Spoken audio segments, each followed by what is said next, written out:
إن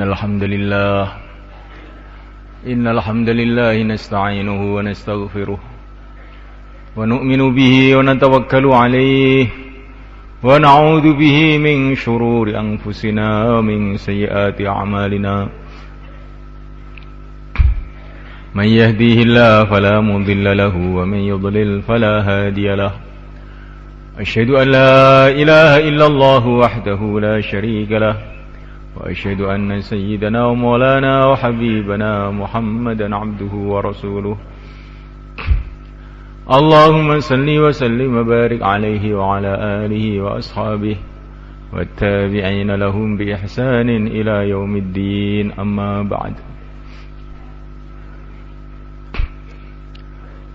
فقد قال في كتابه الكريم إن الذين قالوا ربنا الله ثم استقاموا تتنزل عليهم الملائكة ألا تخافوا ولا تحزنوا وأبشروا بالجنة التي كنتم توعدون نحن أولياؤكم في الحياة الدنيا وفي الآخرة ولكم فيها ما تشتهي أنفسكم ولكم فيها ما تدعون نزلا من غفور رحيم ومن أحسن قولا ممن دعا إلى الله وعمل صالحا وقال إنني من المسلمين. Hadirin dimuliakan Allah Subhanahu wa taala. Perkara yang paling penting dalam kehidupan manusia di dunia dan akhirat adalah iman. Meluruskan iman, menguatkan iman.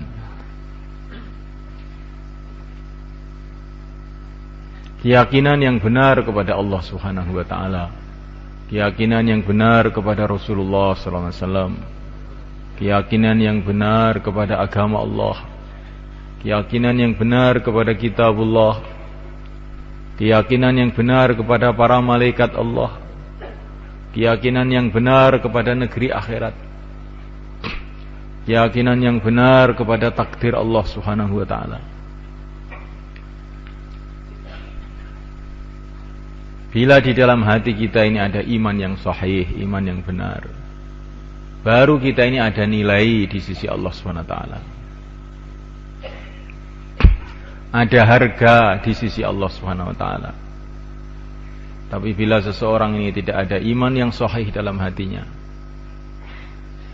walaupun dia ini orang kaya, walaupun dia ini orang yang tampan, walaupun dia ini seorang raja, maka sama sekali tidak ada nilainya, tidak ada harganya di sisi Allah Subhanahu wa taala. Dia ini hanya merupakan sampah-sampah saja yang akan dilempar ke dalam api neraka, tidak ada harganya. Tapi bila seseorang ini ada iman yang sahih dalam hatinya, inilah orang yang mulia yang sebenar-benarnya. Raja yang sebenar-benarnya adalah orang yang di dalam hatinya ada iman yang sahih. Kalau orang itu ada iman yang sahih, maka sebentar lagi, mungkin nanti malam, mungkin besok pagi, atau setelah itu dia akan dikirim ke surga Allah SWT, menjadi raja-raja di surga Allah SWT. Orang yang kaya yang sebenar-benarnya adalah orang yang ada iman yang sahih di dalam hatinya. Orang yang ada iman yang sahih, sebentar lagi, mungkin besok, mungkin lusa, atau setelah itu akan dikirim ke surga Allah menjadi orang yang kaya yang tidak ada batas kekayaannya. Hadirin dimuliakan Allah SWT. Orang yang beruntung, yang sebenar-benarnya beruntung adalah orang yang iman. Imannya sahih kepada Allah SWT. Iman sahih kepada Rasulullah SAW. Sebentar lagi dia akan dikirim ke surga, menghadap kepada Allah, dapat ridha Allah, berkumpul dengan para nabi, para rasul, para wali-wali Allah, dalam kehidupan yang kekal abadi yang selama-lamanya. Tapi bila iman tidak ada atau iman tidak sahih, sudah tidak ada nilainya apa-apa. Memuliakan Allah Subhanahu wa taala, maka kita perlu lagi dan lagi mendengarkan pembicaraan masalah iman, berbicara masalah iman, usaha iman, mencari pengalaman iman. Pertama kali usaha iman ini adalah belajar mengenai lafaz iman, yaitu la ilaha illallah. Ini lafaznya iman, bahwa tidak ada yang berhak disembah illallah, selain Allah. Disembah itu apa yang dimaksud? Kata para ulama, disembah itu maksudnya adalah dicintai dengan sebenar-benarnya, ditakuti dengan sebenar-benarnya, sehingga ditundui dengan sebenar-benarnya. Itu namanya disembah. Yang berhak untuk dicintai dengan sebenar-benarnya hanyalah Allah Subhanahu wa ta'ala. Yang berhak ditakuti dengan sebenar-benarnya hanyalah Allah Subhanahu wa ta'ala. Yang berhak ditunduki dengan sebenar-benarnya hanyalah Allah Subhanahu wa ta'ala. Yang berhak diharap hanya Allah Subhanahu wa ta'ala. Karena semua kebaikan yang ada di dunia, yang ada di akhirat, yang ada sekarang, yang akan datang, yang telah lalu, hanya Allah yang bisa mendatangkannya. Maka yang berhak untuk diharap, berhak untuk dicintai hanyalah Allah SWT. Kita ini baru melihat makhluk-makhluk Allah saja bisa tergila-gila. Ya. Melihat makhluk-makhluk Allah saja bisa tergila-gila. Makhluk-makhluk Allah yang ada di dunia ini, kita bisa tergila-gila, termenung-menung, ngelamun siang dan malam, gara-gara melihat makhluk-makhluk yang ada di dunia ini.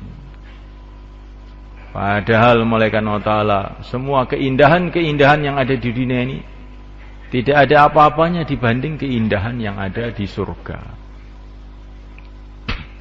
Seluruh keindahan yang ada di surga itu bisa dilipatkan berjuta-juta kali, bermiliat-miliat kali, bertriliun-triliun kali, sampai tidak ada batasnya, tidak ada apa-apanya sama sekali dibandingkan dengan keindahan penciptanya Allah Subhanahu wa ta'ala. Seumpama manusia ini kenal kepada Allah Subhanahu wa ta'ala, maka tidak ada yang dicintai selain Allah. Maka ketika ahli surga melihat surga, lupa dengan dunia. Betul-betul mereka merasakan dunia ini betul-betul tidak ada nilainya sama sekali.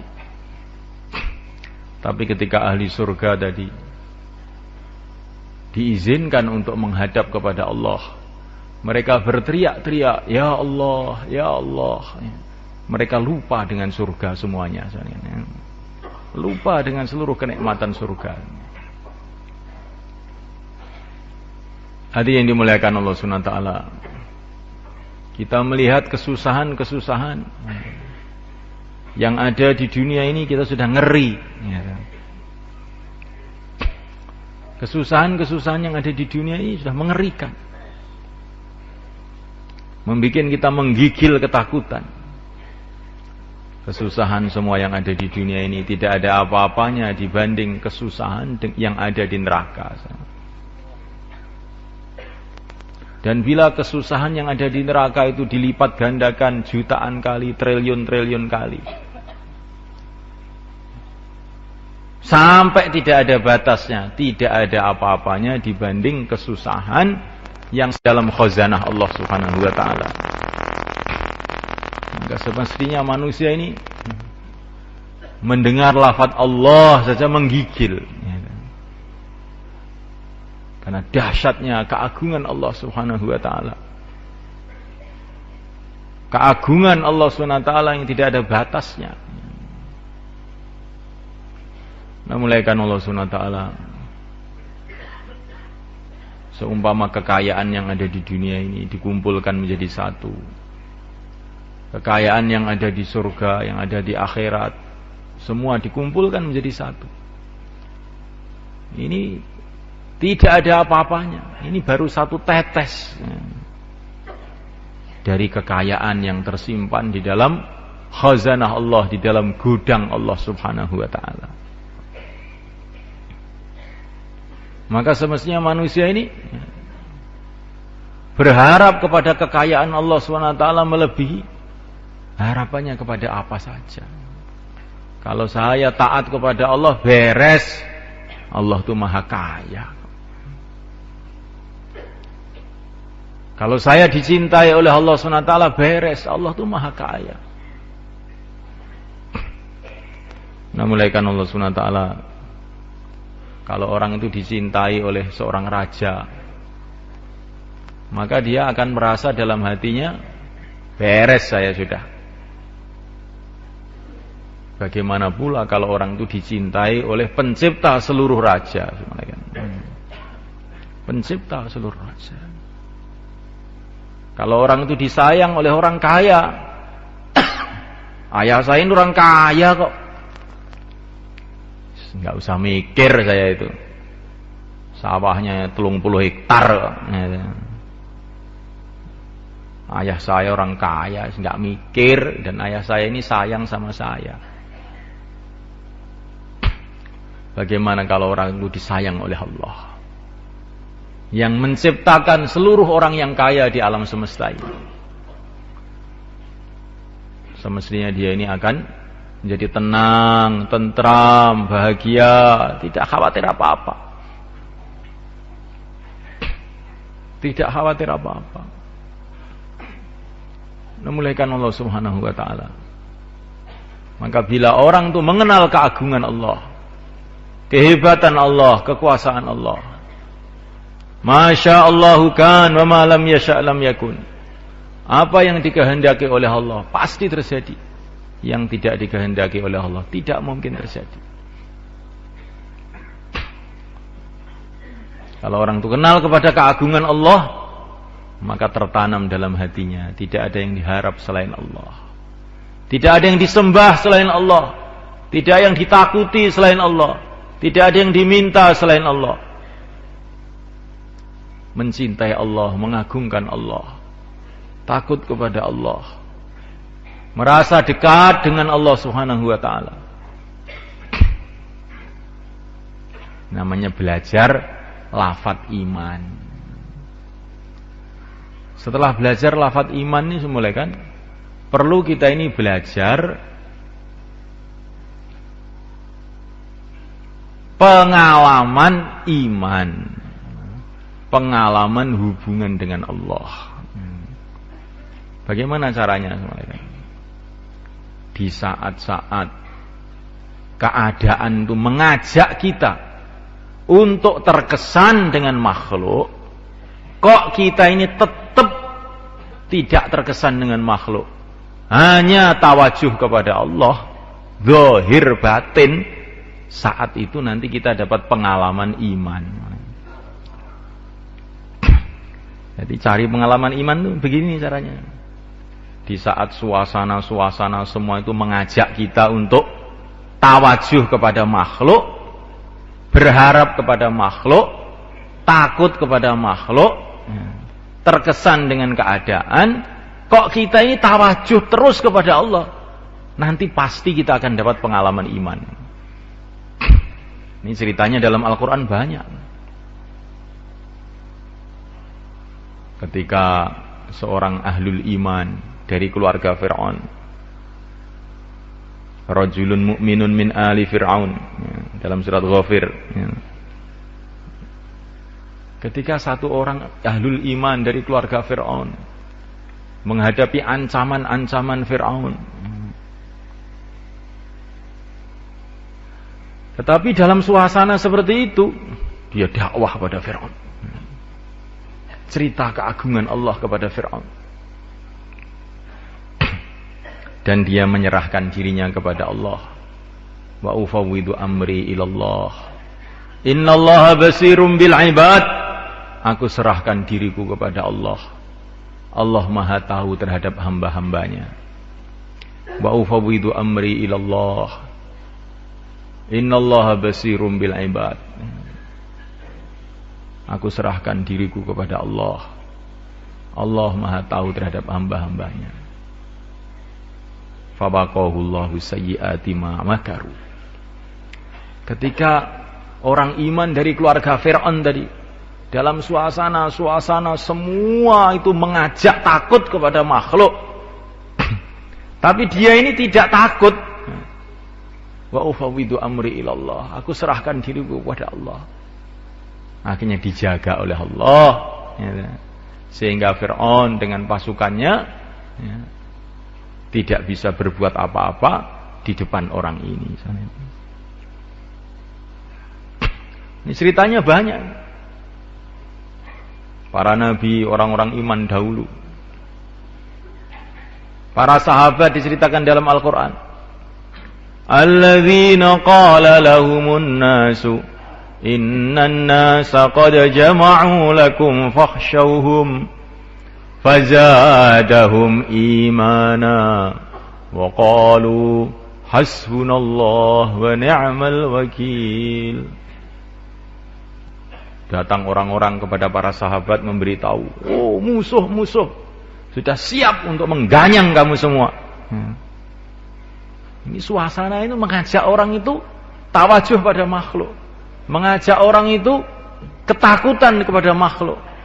Tapi para sahabat mengucapkan hasbunallah wa ni'mal wakil.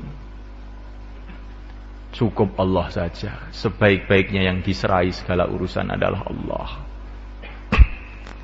Akhirnya datang pertolongan Allah kepada para sahabat. Yang dikhawatirkan, yang ditakut-takutkan tadi ternyata tidak bisa apa-apa. Pasukan-pasukan Mekah yang akan menyerbu sahabat malah pada pulang semua. Ini pengalaman para nabi dulu, pengalaman para sahabat dulu. Suasana mengajak untuk tawajuh pada makhluk, kok tidak mau tawajuh sama makhluk, tetap tawajuh pada Allah. Alamat ini akan dapat pengalaman iman. Seperti Nabi Musa juga, depannya lautan, belakang pasukan Fir'aun. Teman-temannya semua inna lamudrakun. Sudah kami hancur. Suasana mengajak tawajuh pada makhluk, teman-teman mengajak tawajuh pada makhluk. Ya. Tapi Nabi Musa, kalla inna ma'ya rabbi sayahdin. Jangan begitu, Tuhanku bersama aku. Inna ma'ya rabbi, Tuhanku bersama aku. Dia akan memberikan petunjuk pada aku. Akhirnya datang pertolongan Allah kepada Nabi Musa. Lautan dibelah menjadi jalan raya. Kalau dalam bayan begini mulai kan, memang semua mengajak tawajuh pada Allah. Ya enggak? Semua mengajak tawajuh pada Allah, terus kita tawajuh pada Allah, ini bagus. Tapi yang lebih bagus lagi kalau kita ingin dapat pengalaman, suasana mengajak tawajuh pada makhluk, suasana mengajak berharap pada makhluk, takut pada makhluk, kok kita tetap tawajuh pada Allah. Nanti kita dapat pengalaman. Dapat pengalaman. Nah, mulaikan Allah Subhanahu wa taala. Ini orang mau jaulah. Ketika mau berangkat, tiba-tiba istrinya berteriak-teriak. Pak, ada apa? Ini anak kita hilang, Pak. Loh, hilang? Nah, bagaimana kok bisa hilang?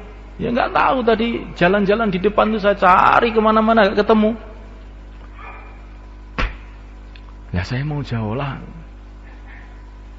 Ya penting jaulah apa penting anak? Katanya istrinya. Dia merenung. Kalau sudah ditanya begitu bagaimana kira-kira? Penting jauh lah apa penting anak? Bingung ini. Bayan 20 tahun ini jadi lupa semua, ya kan? Direnungi. Penting jauh lah katanya. Penting jauh lah, karena jauh lah ini perintah Allah. Kalau saya menjalankan perintah Allah, nanti akan dapat ridho Allah, dapat pertolongan Allah. Langsung jauhlah. Setelah jauhlah taskil, bentuk jamaah.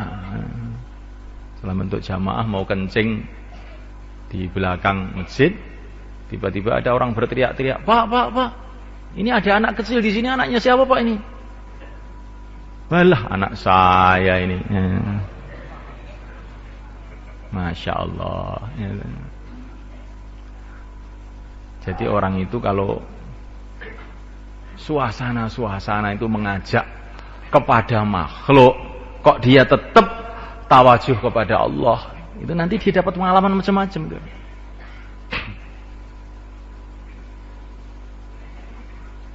Kalau kita melihat Al-Quran, ceritanya serupa semua begitu.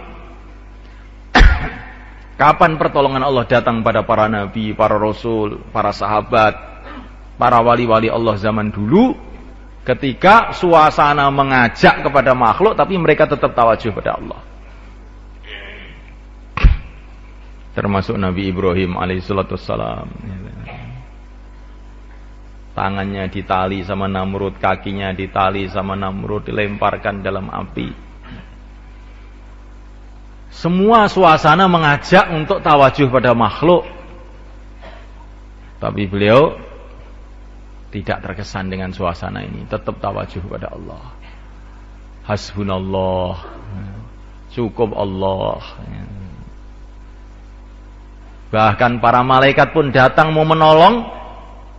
Semestinya ini Nabi Ibrahim tawajuh pada para malaikat. Wah, ini datang para malaikat ini. Apa ini? Namrud dibanding para malaikat. Kebak sekali, habis Namrudnya. Tetapi anehnya itu Nabi Ibrahim juga tidak terkesan dengan para malaikat ini. Hasbunallah, cukup Allah. Akhirnya datang pertolongan Allah SWT. Nah kita ini kalau sudah mengalami seperti ini, nanti dapat pengalaman. Tapi kalau baru dengar bayan, nulis bayan, dengar bayan, nulis bayan, menyampaikan bayan, itu baru belajar lafadznya iman namanya. Tapi kalau keluar di jalan Allah, dengan menghadapi macam-macam masalah, tetap tawajuh kepada Allah, nanti dapat pengalaman. Setiap orang pengalamannya nanti macam-macam, berbeda-beda. Pakai syarat itu saja, satu aja syaratnya. Pokoknya kalau ada ajaan kepada makhluk, hati tawajuh kepada Allah. Makhluk nggak bisa, makhluk nggak bisa.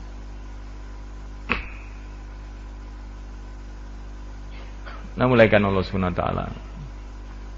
Nabi Yusuf alaihissalam digoda sama Zulaikha, wanita yang tercantik pada zaman itu.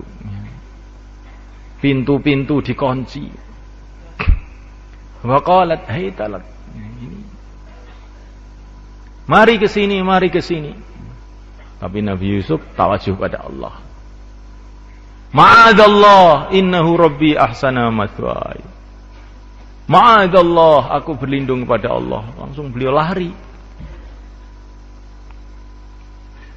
Tiba-tiba pintu-pintu yang terkunci tadi pada terbuka sendiri sebenarnya. Jadi orang itu kalau tawajuh pada Allah, walaupun suasana sudah mau kejungkir itu ya, ada aja jalan keluarnya. Ada aja jalan keluarnya. Tapi kemudian Zulaikha bikin masalah, bikin fitnah-fitnah. Laporan kepada suaminya, ini Yusuf ini,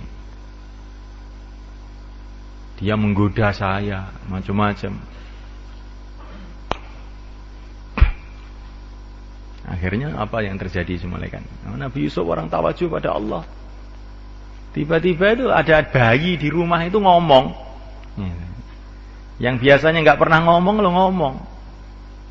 Bayi masih digendong belum bisa ngomong tahu-tahu ngomong. Itu Yusuf itu kalau bajunya sobek dari depan berarti Zulaikha benar. Kalau sobek dari belakang Zulaikha salah, yang benar Yusuf. Ternyata sobeknya bajunya Nabi Yusuf itu dari belakang. Akhirnya suaminya Zulaikha ini paham, oh istri saya yang keliru. Istri saya yang keliru. Jadi orang itu kalau dituduh macam-macam itu nggak usah mengelak, tawajuh aja sama Allah, ma'adallah, tawajuh pada Allah. Nanti ada yang membela sendiri. Sampai bayi pun bisa membela nanti. Ini orang dakwah begini, bikin masalah, bikin kerusakan, bikin astagfirullahaladzim. Tawajuh pada Allah saja. Ya kan? Nanti kan orang lain yang Allah gerakkan untuk membela. Ya kan? Nanti bisa bayi-bayi ngomong nanti. Lu salahnya orang di masjid itu apa toh Pak? Kok dimarah-marah itu salahnya itu apa? Lah iya, ya gak salah apa-apa loh. Akhirnya ya. Orang di masjid kok dimarah-marah itu lo salah apa? Ya. Dia nggak minta uang, nggak minta apa ya bekal sendiri-sendiri. Ya. Lah iya, salah apa ya? Ya. Saya sendiri nggak tahu salahnya. Ya. Jadi Subhanahu wa ta'ala, kalau suasana kita ini mengajak untuk tawajuh pada makhluk, tawajuh pada Allah, nanti kita ini dapat pengalaman-pengalaman.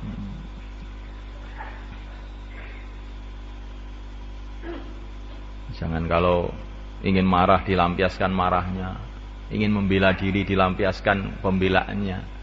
Itu nanti kita ini nggak dapat pengalaman iman.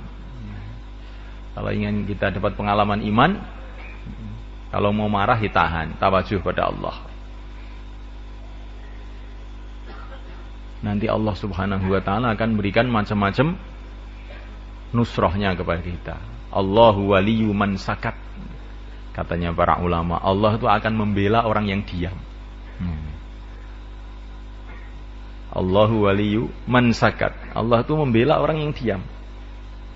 Jadi kalau orang itu dicaci maki begini wis diam, nanti Allah yang membela. Tapi kalau kita ini ganti juga marah, ya nanti kita pertandingan tinju, ya, pertandingan tinju. Ya. Jadi tontonan orang. Maka satu hari ada orang mencaci maki Abu Bakar, dicaci maki begini. Nabi mendengar itu senyum aja. Lama-lama Abu Bakar nggak tahan, ganti mencaci dia. Maka Nabi langsung marah dan pergi. Maka Abu Bakar terkejut, kenapa ya Rasulullah engkau pergi?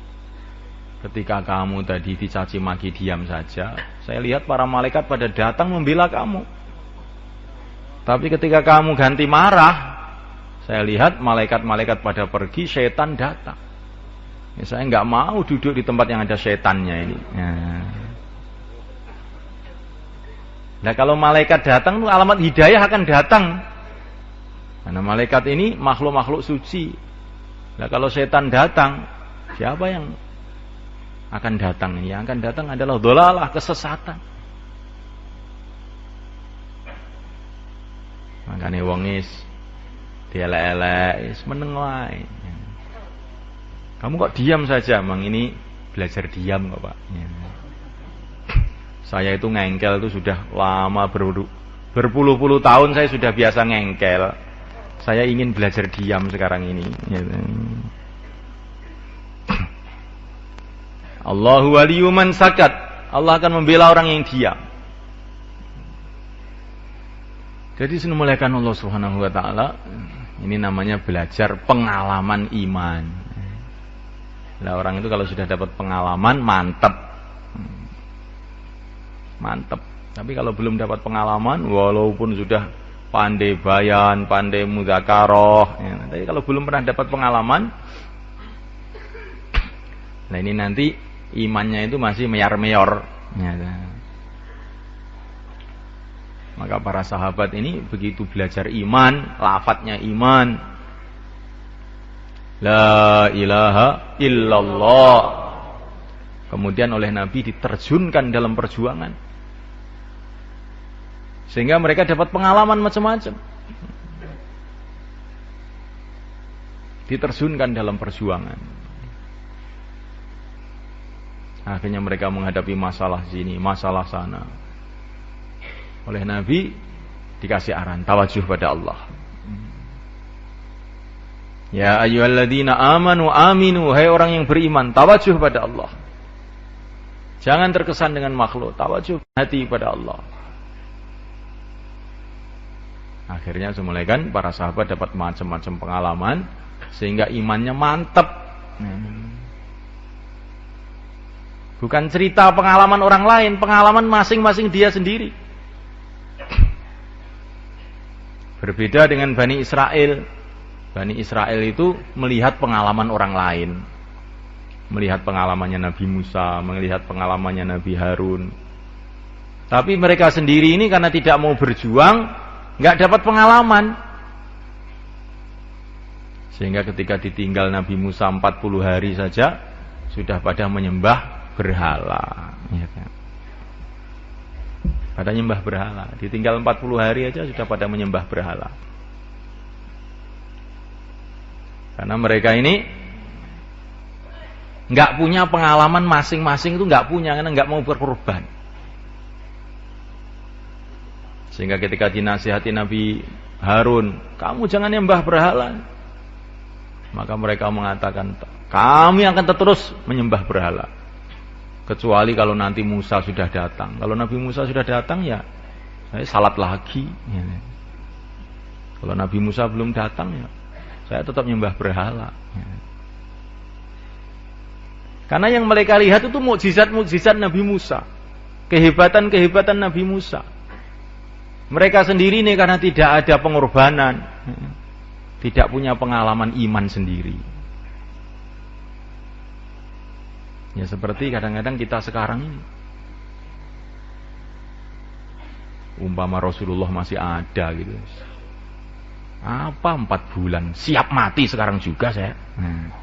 Tapi Rasulullah sudah nggak ada, Abu Bakar sudah tidak ada. Ya apa boleh buat? Ya. Karena apa ini?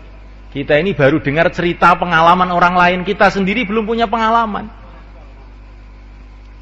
Akhirnya nunggu-nunggu orang lain.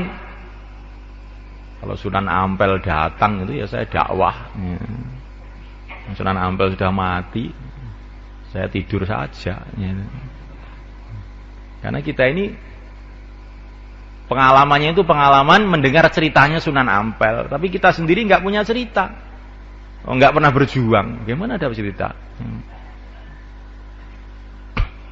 Para wali-wali dulu, para sahabat-sahabat dulu punya cerita itu ketika mereka itu berjuang habis-habisan, tawajuh kepada Allah Subhanahu wa taala, akhirnya dapat pengalaman-pengalaman. Nah, kalau kita ini berjuang juga seperti mereka, maka kita ini nanti akan dapat pengalaman-pengalaman juga seperti mereka, sehingga iman kita meningkat. Insyaallah malaikat. Insyaallah. Terus istiqomah.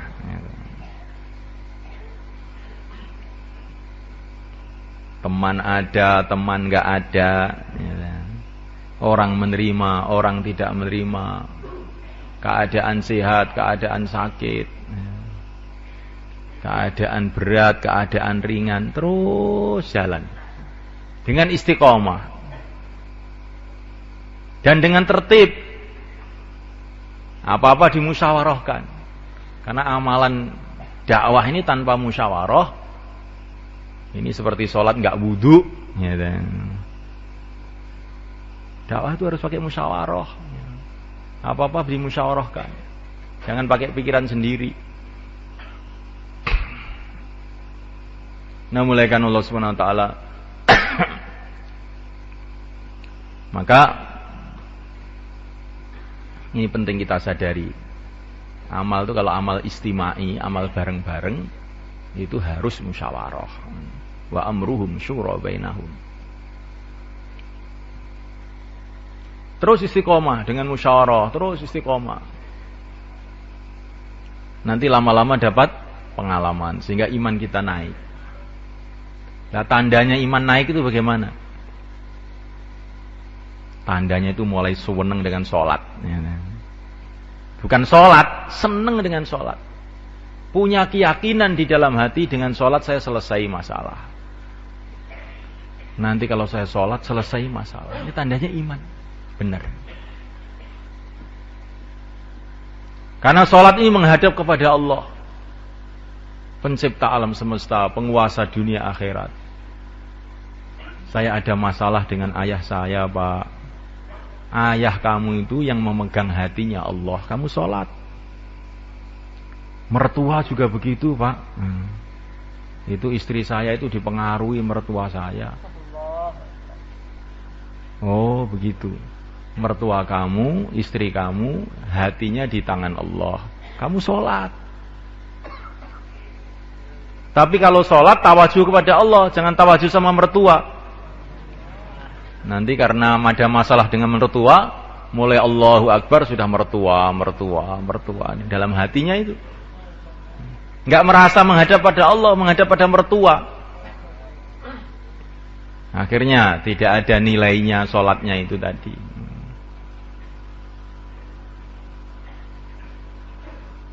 Tawajuh pada Allah dan sholat. Ya Allah, hati istri saya di tangan Engkau ya Allah.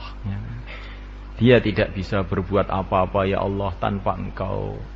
Berikanlah perubahan dalam hati istriku.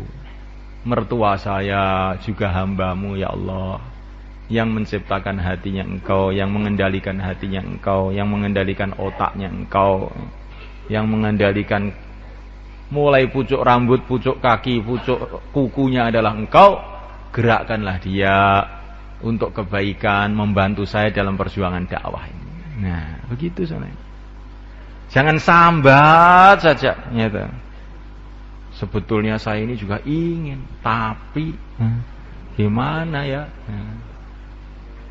Mertua saya ini, istri saya ini.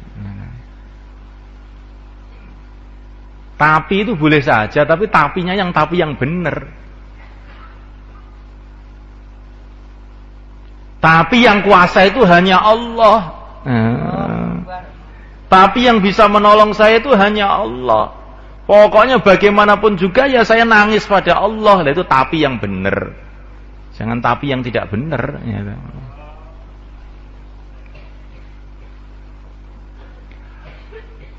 Nah, mulaikan Allah Subhanahu wa taala salat untuk menyelesaikan masalah. Orang dikasih kesempatan menghadap pada Allah 5 kali. Kok masih bingung saya banyak masalah? Lebih itu aja nih. Hamilu hawaijakum alal maktubat. Dalam satu riwayat hadis. Bawalah hajat-hajat kamu itu di dalam sholat-sholat fardu. Wah, ini Allahu Akbar. Kesempatan menyelesaikan masalah saya ini. Nah, gitu loh. Ini kesempatan menyelesaikan masalah. Menghadap pencipta alam semesta, penguasa jagat raya. Selesai masalah ini. Kalau orang menghadap kepada Allah, kemudian dia ini dalam hati ada rasa belum cukup untuk menyelesaikan masalah dia, maka imannya berarti sudah rusak. Rusak. Gawat, rusak berat ini namanya. Menghadap kepada Allah kok belum merasa bisa selesai. Nah, siapa yang akan bisa menyelesaikan kalau Allah enggak menyelesaikan?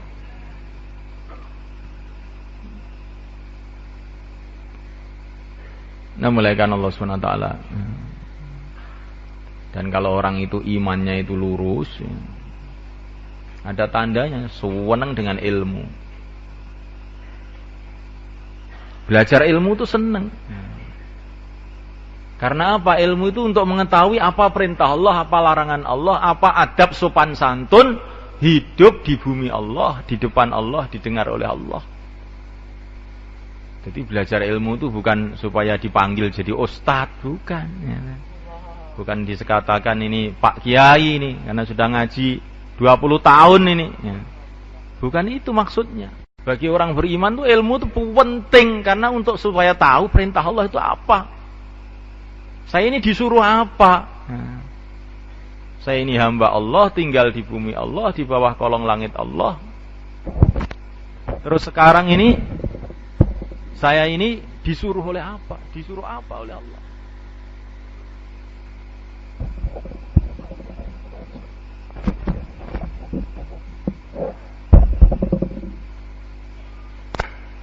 Ini pentingnya ilmu itu di situ tuh semuanya kan. Jadi ilmu ini bukan untuk anak-anak kecil, bukan untuk santri saja. Untuk seluruh orang beriman, ilmu itu penting. Ilmu itu penting. Baik ilmu masail maupun ilmu fadhail ya penting. Sekemampuannya. Kita harus ada semangat untuk mencari ilmu.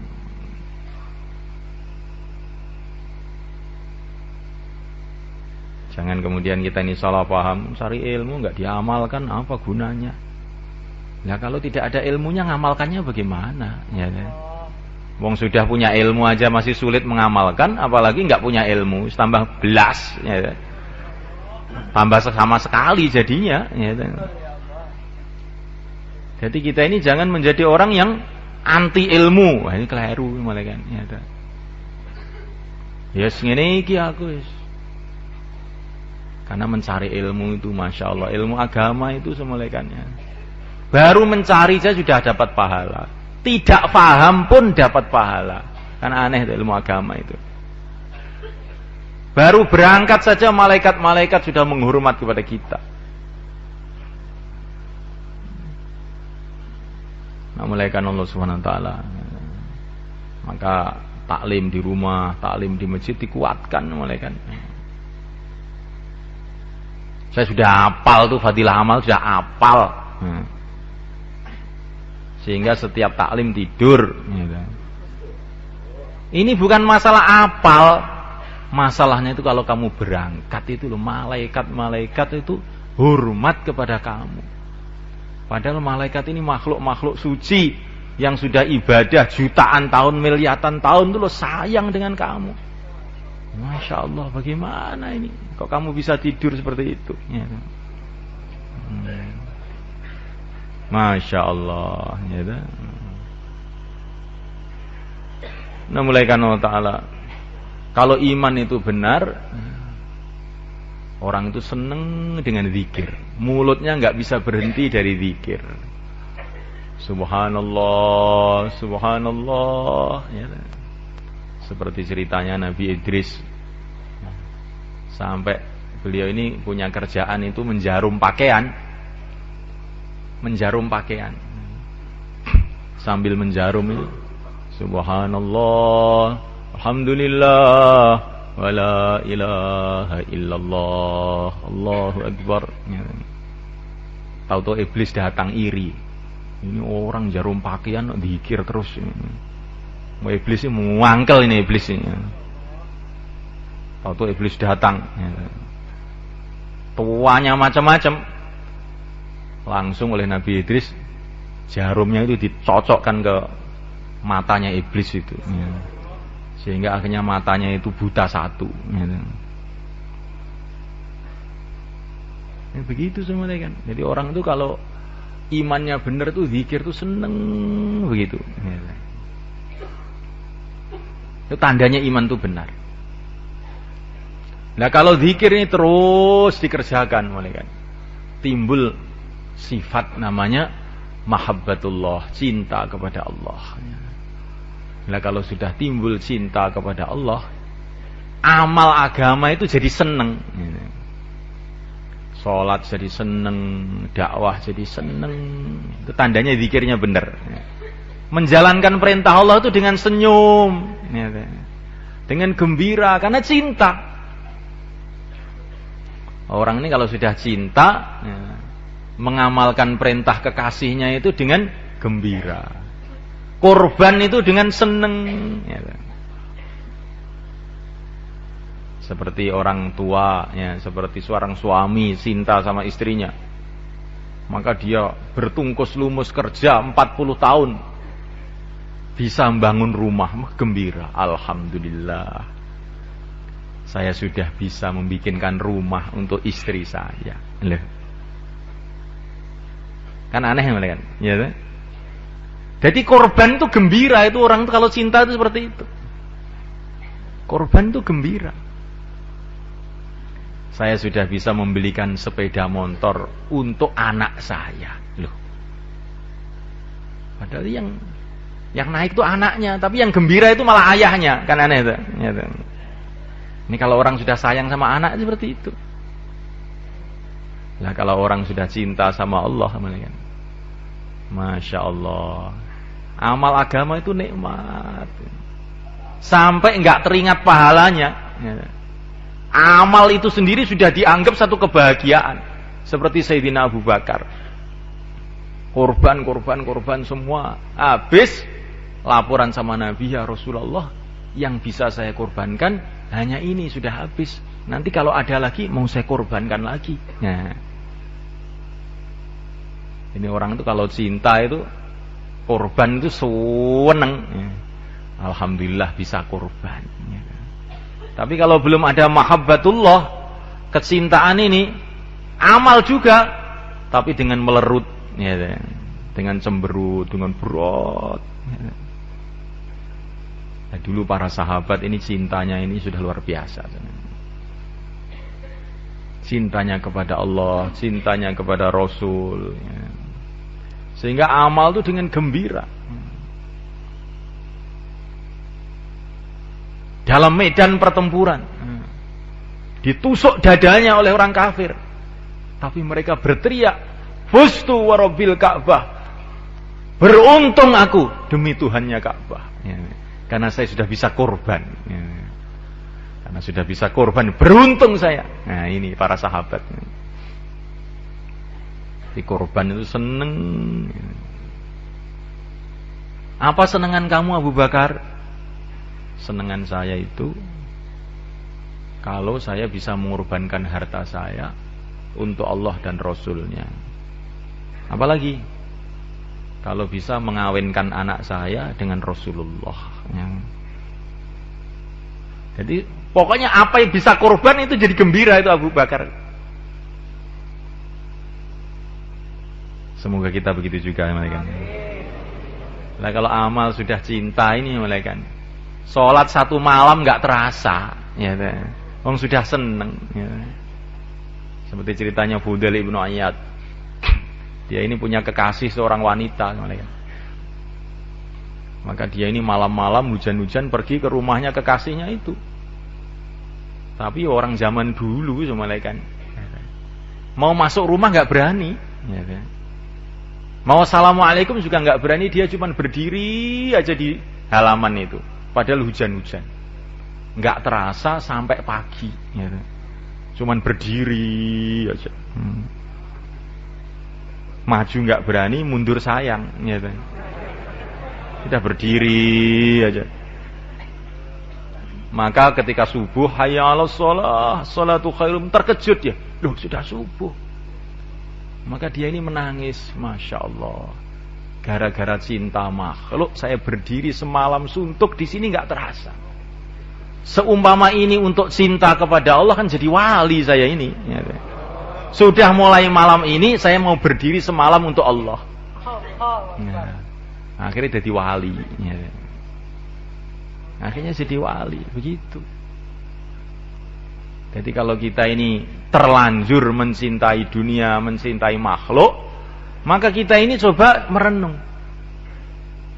Saya ini bisa mencangkul di sawah mulai pagi sampai sore. Masya Allah, malu saya sama Allah. Kalau besok saya mau jaulah mulai pagi sampai sore saya. Ya. Bagaimana jalan? Akhirnya kesalahannya malah jadi barokah, itu kayak begitu. Kayak Fudail ibn Iyad tadi. Pertama kali cinta kepada makhluk, tapi tahu-tahu dibalik jadi cinta kepada Khalik. Ini diantara tanda-tanda zikir masuk dalam hati itu begitu. Amal seneng. Nah, mulaikan Allah SWT. Dan orang itu kalau imannya benar, mulaikan akhlaknya mesti baik. Nggak bisa tidak. Dia 24 jam merasa dilihat oleh Allah. Bagaimana akhlaknya nggak baik? Seperti santri itu, kalau nggak ada kiainya itu berteriak sana, berteriak sini, nyolot sana, nyolot sini, ya. Nanti kalau kiainya datang, duduk meneng, diam, ya, seperti wali, ya. Ya, zikir. Ya. Nanti kalau kiainya nggak ada lagi, mencolot lagi, ya. Coba semalekan. Lah seumpama orang ini semalekan merasa dilihat oleh Allah. Allah yang ngasih mata saya tentu maha melihat. Allah yang mengasih telinga saya tentu Allah maha mendengar. Itu diamalkan. Maka dia ini 24 jam akan beradab. Akhlaknya mesti baik. Nggak bisa ngomong seenaknya, itu nggak bisa. Berbuat seenaknya nggak bisa. Nah, mulaikan Allah SWT, kalau orang itu akhlaknya benar, mulaikan Allah Ta'ala, maka kalau orang itu imannya benar, maka amalannya semua ikhlas. Nggak ada pertimbangan-pertimbangan lain, itu nggak ada. Untuk apa amal untuk manusia? Sedangkan manusia tidak bisa menentukan nasib saya. Nasib saya di tangan Allah, maka amal saya hanya untuk Allah saja. Nah, mulaikan Allah SWT. Kalau orang itu imannya benar, mulaikan. Dia tidak bisa menahan diri dari dakwah. Seperti Sayyidina Abu Bakar. Sayyidina Abu Bakar itu dakwah terus mana? Akhirnya orang-orang Quraisy marah. Pokoknya kalau kamu masih terus dakwah, diusir dari Mekah kamu. Geger wis. Di Mekah itu geger. Kalau kamu mau amalkan agama kamu, ya, di rumah kamu, tapi jangan ngajak-ngajak orang. Katanya orang Quraisy, toleransi. Jadi orang Quraisy itu sudah kenal toleransi juga, ya. Itu toleransi itu mazhabnya orang Quraisy sana, ya. Jahiliyah, zaman jahiliyah, ya. Abu Bakar, kalau kamu mau mengamalkan agama kamu, terserah. Tapi di rumah kamu, jangan mengaruhi orang. Kalau kamu masih mengaruhi orang, awas nanti. Gawat ini nanti. Abu Bakar pertama kali ngalah sebentar. Dia pulang ke rumah. Tapi pulang ke rumah nggak tahan, mulai kan beliau. Bagaimana orang-orang saya biarkan berbondong-bondong masuk neraka? Bagaimana orang saya biarkan tidak mengenal Allah yang menciptakan mereka? Sehingga dia duduk di rumah itu nggak kuat. Tetapi mau keluar ini, wah nanti orang-orang marah semua. Akhirnya dia punya ide. Abu Bakar punya inspirasi, punya ide. Sudah, sekarang saya tak bangun musola di depan rumah. Akhirnya beliau bangun musola depan rumah. Beliau di situ baca Quran keras-keras. Akhirnya anak-anak orang Quraisy pada datang semua mendengarkan bacaan Quran beliau ini.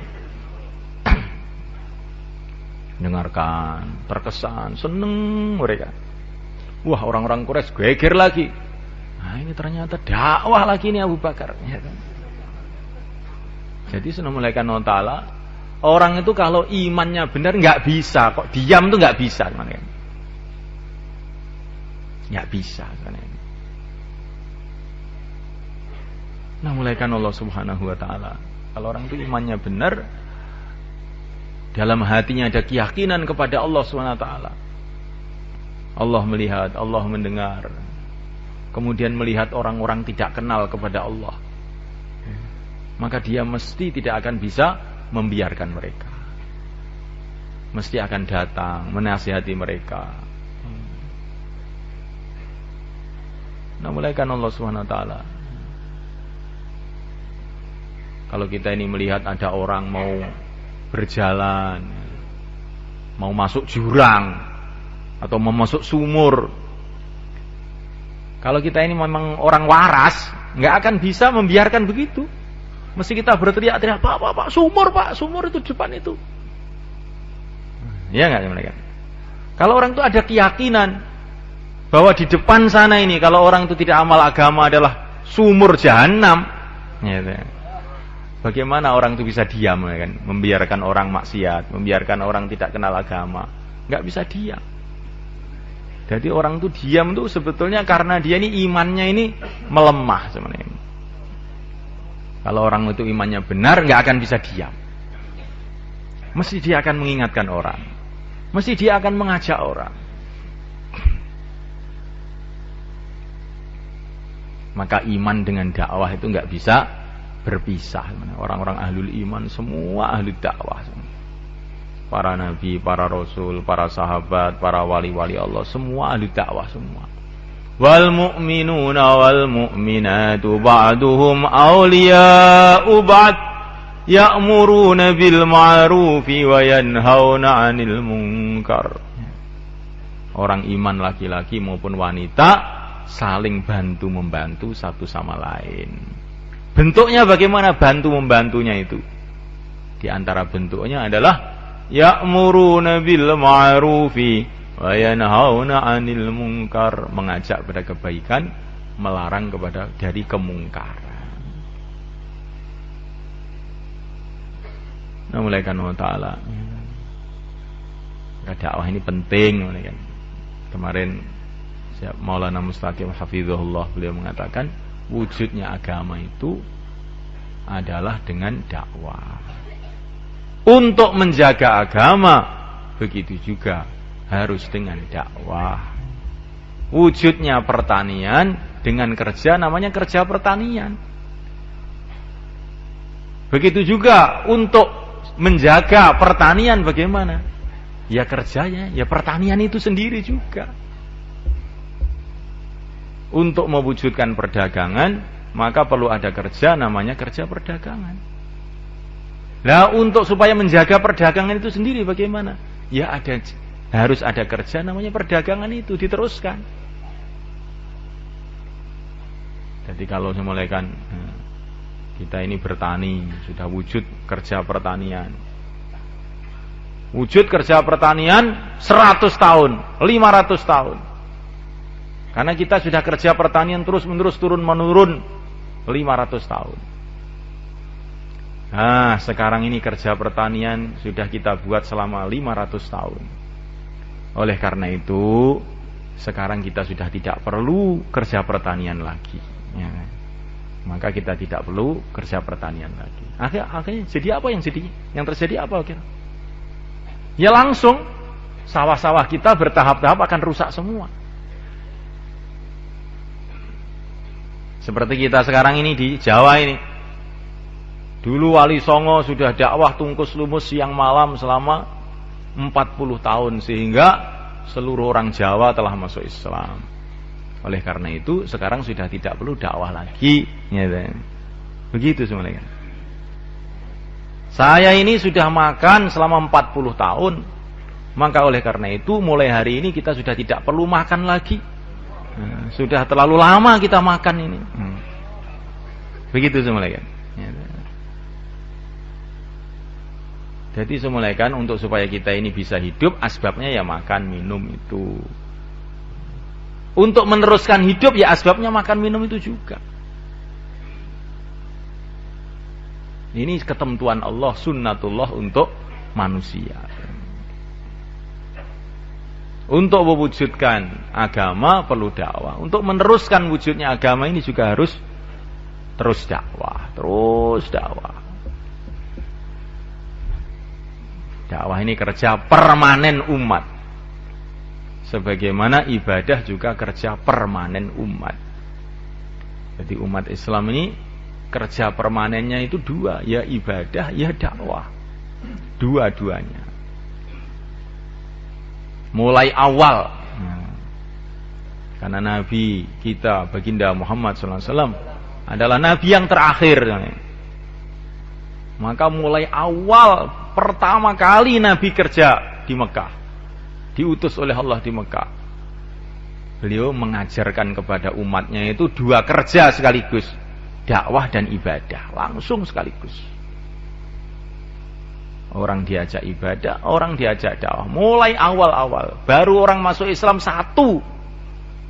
Yaitu Sayyidina Abu Bakar As-Siddiq radhiyallahu ta'ala anhu. Hari itu juga ibadah, hari itu juga dakwah.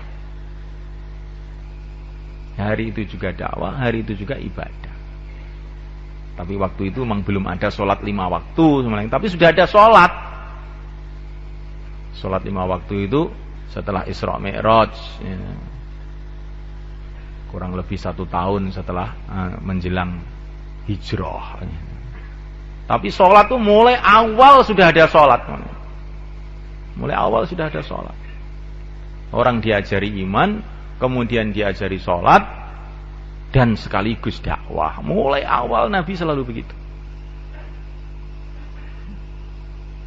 Karena Nabi ini adalah Nabi yang terakhir. Umatnya punya tanggung jawab double melebihi yang dulu. Apakah umat-umat yang dulu tidak dakwah? Umat-umat yang dulu dakwah juga. Tapi tanggung jawabnya tidak seperti umat ini. Umat-umat yang dulu dakwah. Orang yang mengatakan umat dulu hanya ibadah itu keliru besar. Dalam Al-Quran banyak juga cerita umat-umat dulu dakwah juga. Tetapi tanggung jawabnya tidak sebesar umat ini. Karena umat dulu itu Nabi wafat datang Nabi lagi, Nabi wafat datang Nabi lagi, Nabi wafat datang Nabi lagi. Sehingga tanggung jawabnya itu tidak sebesar umat ini. Kalau umat dulu itu umpamanya berpikir, alah saya tak istirahat dulu, nunggu Nabi datang, itu masih boleh itu. Gitu. Karena memang Nabi akan terus datang, ada lagi Nabi, datang Nabi lagi. Jadi nunggu-nunggu itu boleh kalau umat dulu itu. Karena pintu kenabian belum ditutup. Tapi kalau umat ini, nunggu tidak boleh. Harus cash sekarang juga. Nah nunggu apa kamu? Nunggu Nabi lagi. Itu Nabi Tangerang itu nanti. Ya, Nabi palsu. Ya, jadi tidak akan ada Nabi lagi. Maka kita di dalam dakwah ini tidak boleh menunggu-nunggu. Berangkat cash sekarang juga. Insya Allah malaikat. Nah, apalagi ini menjelang Ramadan. Amalan-amalan dalam bulan Ramadan dilipat gandakan oleh Allah SWT. Ramadan bulan hidayah. Banyak sekali hidayah-hidayah besar datang dalam bulan Ramadan. Oleh karena itu semulaikan Allah Ta'ala, Ramadan ini kita jadikan bulan ibadah juga bulan dakwah. Begitu Nabi dulu menggunakan Ramadan. Ramadan untuk iktikaf, Masya Allah, jungkung ibadah. Tapi Ramadan juga untuk keluar jalan Allah, pergi ke Badar, Fathu Makkah. Bulan Ramadan juga, seluruh orang Mekah masuk Islam dalam bulan Ramadan. Jadi Ramadan itu jangan ada pikiran poso ya sing pokoknya karo keluarga ning omah, menikmati bulan puasa. Nah, mulaikan Allah SWT menikmati bulan puasa itu dengan cara yang ditunjukkan oleh Rasulullah SAW. Ini namanya menikmati bulan puasa. Kalau puasa di rumah itu sudah biasa, ya. Tapi kalau puasa di jalan Allah itu baru luar biasa. Insyaallah malaikat. Nikmatnya nanti tambah lagi malaikat. Nikmatnya tambah lagi. Maka bulan Ramadan, bulan ibadah, bulan dakwah. Bulan memakmurkan masjid. Bulan silaturahim, Karena dalam bulan Ramadan ini hati-hati manusia dilunakkan oleh Allah. Kesiapan umat untuk menerima hidayah itu tambah besar dalam bulan Ramadan. Oleh karena itu, kita gunakan bulan Ramadan itu untuk keluar di jalan Allah. Insyaallah malaikat. Maka yang niat 40 hari sekarang dinaikkan jadi 4 bulan. Silakan berdiri malaikat. Monggo. Nah, silakan malaikat. Yang mau keluar 4 bulan malaikat. 4 bulan. Langsung ke sana malaikat. Yang mau keluar 4 bulan 40 hari, nah, silakan ke sana. Selatan semua. Monggo Pak, si badhe medal Pak, sekawan dosa dinten, sekawan wulan, monggo jumeneng sedaya Ramadan, nggih. Kathah rencang-rencang kita sing wingi Ramadan tesih teng mriki, nggih. Sakniki pun dipanggil oleh Gusti Allah, gitu. Kesempatannya. 4 bulan, 40 hari. Nah, silakan, mulaikan. Pelajar-pelajar SMP, SMA, STM, mahasiswa, ini juga ada perayaan menjelang Ramadan ini. Gunakan perayaannya itu untuk fisabilillah. Monggo Pak, 4 bulan, 40 hari, pinten dinten mawon nak, pinten dinten mawon monggo jumeneng. Sebulan, 10 hari. Monggo. Pinten dinten mawon jumeneng idul saya, Pak. Nggih. Jenengan pun ditunggu kalih Kanjeng Nabi teng mriku, gitu. Ditunggu kalih para sahabat, nggih.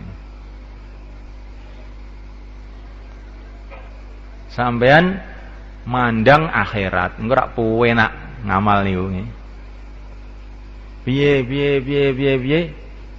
Piye sawahku, piye omahku. Mabot yang ngene Pak nggih, nggih. Tapi piye akhiratku engko enteng, gitu. Nek wong iki muni piye akhiratku, ngamal enteng. Tapi wong mikir piye donyaku, lha engko dadi abot. Monggo jumeneng Pak, monggo. Pinten-pinten mawon pun, gitu. Wis paling sithik 10 dina lah nggih. Ben awal Ramadan iki ben imane niku dikencengi, ya. Monggo.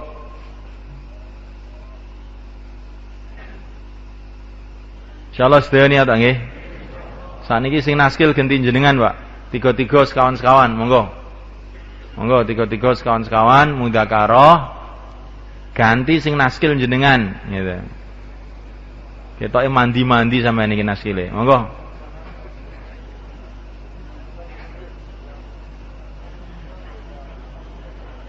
Napa sing kita mirengaken wau dibaleni malih, Pak. Monggo.